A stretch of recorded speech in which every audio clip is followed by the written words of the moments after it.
be better. Most people want to change. Most people talk about getting better. But let's be real. Talk is cheap. You say you want to be better, then be better. Nobody is going to hand you greatness. Nobody is going to save you from yourself. You think life is unfair? Good. Let it be unfair. Let it test you. Let it break you, because that's how you find out what you're really made of. See, we live in a world where people crave comfort. They chase easy. They avoid struggle. They dodge pain. But pain is the only thing that truly forces growth. If you never step into the fire, you'll never forge yourself into steel. And here's the hard truth. Nobody cares about your excuses. Your past, irrelevant. Your struggles, just obstacles. The only thing that matters is what you do next, right now. Own your weaknesses. You want to grow, you want to be better, then stop lying to yourself. Stop acting like you've got it all figured out. You don't. Most people spend their whole damn lives running from their weaknesses, hiding from them, covering them up with fake confidence, excuses, and bullshit. They don't want to face the truth because the truth hurts. And guess what? It's supposed to hurt. You think you're disciplined? Prove it. You think you're strong? Show me. Because when you strip away all the noise, your reputation, your comfort, your safety nets, what's left? Can you really look in the mirror and say, I've given everything I've got? Or are you just getting by, just doing enough to convince yourself you're working hard? Most people don't want to own their weaknesses because it makes them feel small. It makes them feel exposed. But that's where the growth is, right there, in the pain, in the struggle. That's where the next level is waiting. But you can't get there if you keep running from the truth. You suck at something? Good, now fix it. You're undisciplined? Own it. Then build discipline. Draw down. One net do. Nobody is coming to fix you.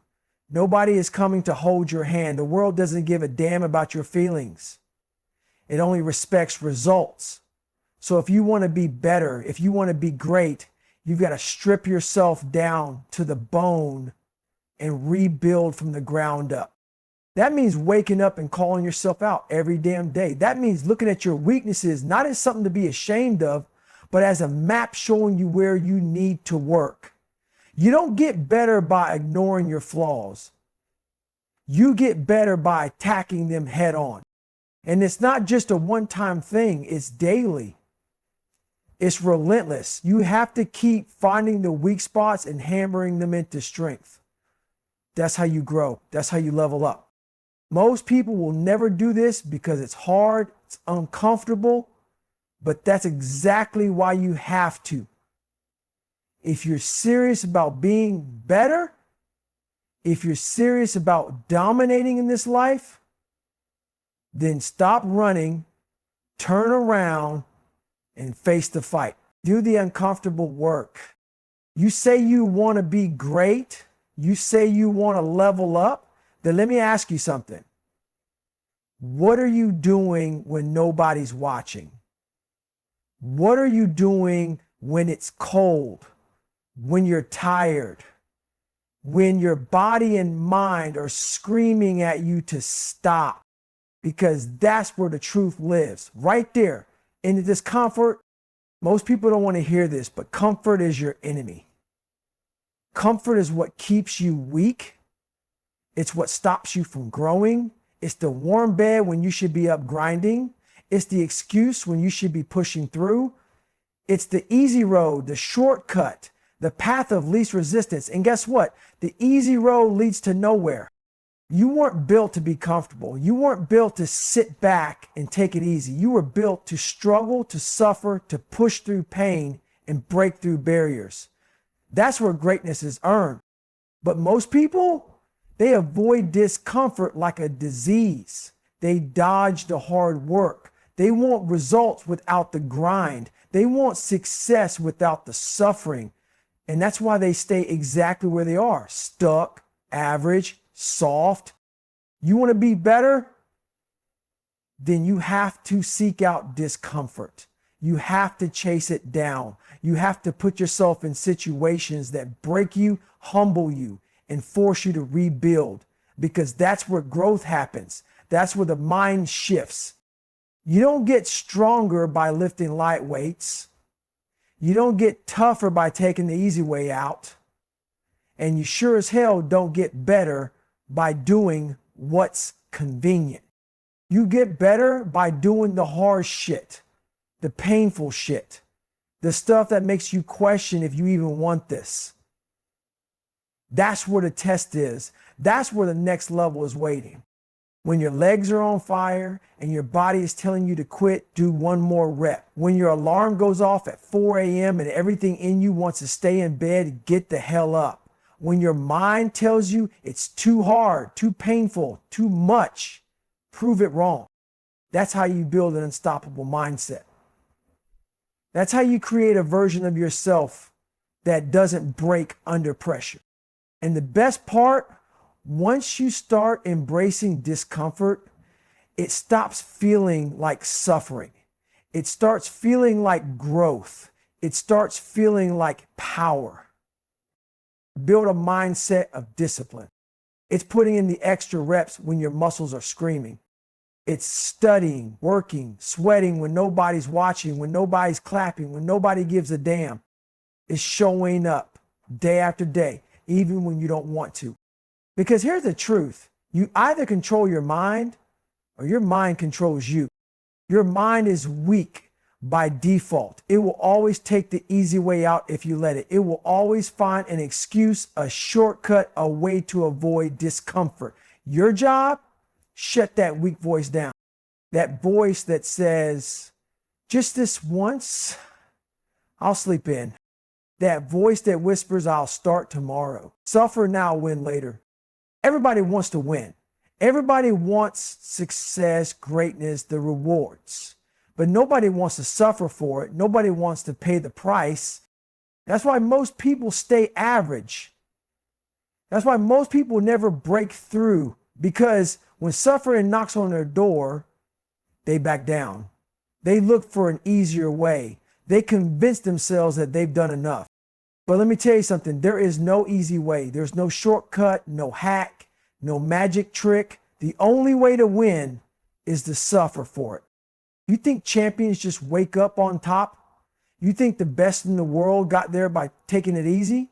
Hell no. They bled for it. They sacrificed for it. They suffered for it, because suffering is the test. Suffering is the toll you pay for greatness.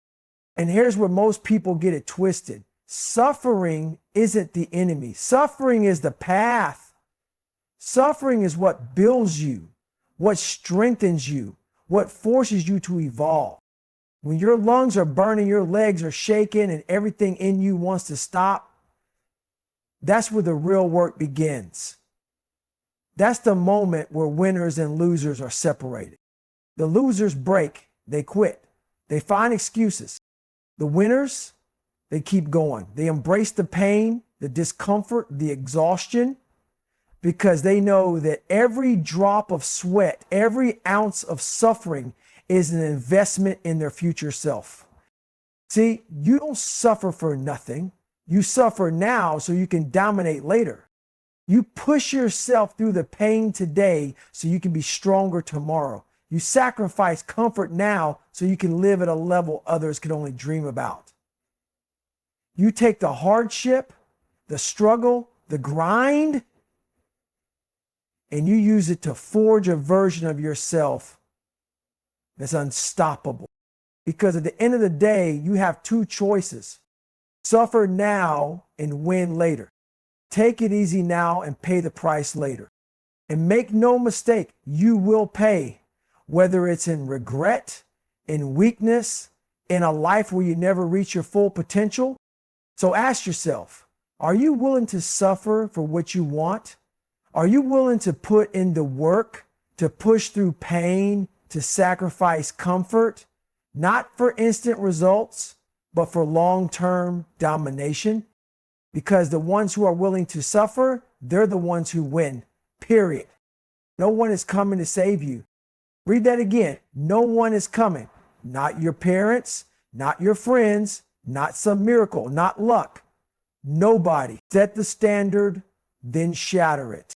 Most people set the bar just high enough to feel good about themselves, but not high enough to truly grow. They settle. They meet expectations instead of obliterating them. They do what's required, nothing more. That's why they stay the same. That's why they dare break through. But if you want to be different, if you want to dominate, to separate yourself from the pack, you have to set a new standard, and then you have to destroy it. You don't just do what's expected. You do more. You don't just meet the goal, you double it. You don't just train hard.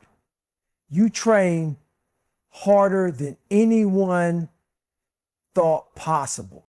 Because standards aren't just numbers. They define who you are. If you set the bar low, you'll live a low-level life. If you set the bar at greatness, you'll push yourself to levels most people can't even comprehend. And here's the real secret. Your first standard is just the starting point. The moment you reach it, you raise it again. The moment you hit the goal, you move the goalposts. The moment you prove people wrong, you prove yourself wrong because you realize you are capable of even more. That's how killers operate. That's how the great ones think. They're never satisfied. They never sit back and say, I've done enough. No, they wake up every day with a relentless hunger to be better than they were yesterday because there is no finish line. So ask yourself, what standard are you living by? Is it the same weak average standard that everyone else follows? Or is it one that forces you to grow, to suffer, to become something more? And once you hit that standard, are you willing to obliterate it and demand even more of yourself? Because that's what separates the great from the forgotten. You set the standard, then you shatter it. Earn your own respect. Forget what anybody else thinks. Forget the applause, the likes, the approval. None of that matters. Because at the end of the day, there's only one person you have to answer to. The one staring back at you in the mirror. Most people live their entire lives chasing validation from others. They want to be liked. They want people to approve of them. That's weak. That's slavery to opinions. Because if you need someone else to tell you you're good enough, you'll never be good enough.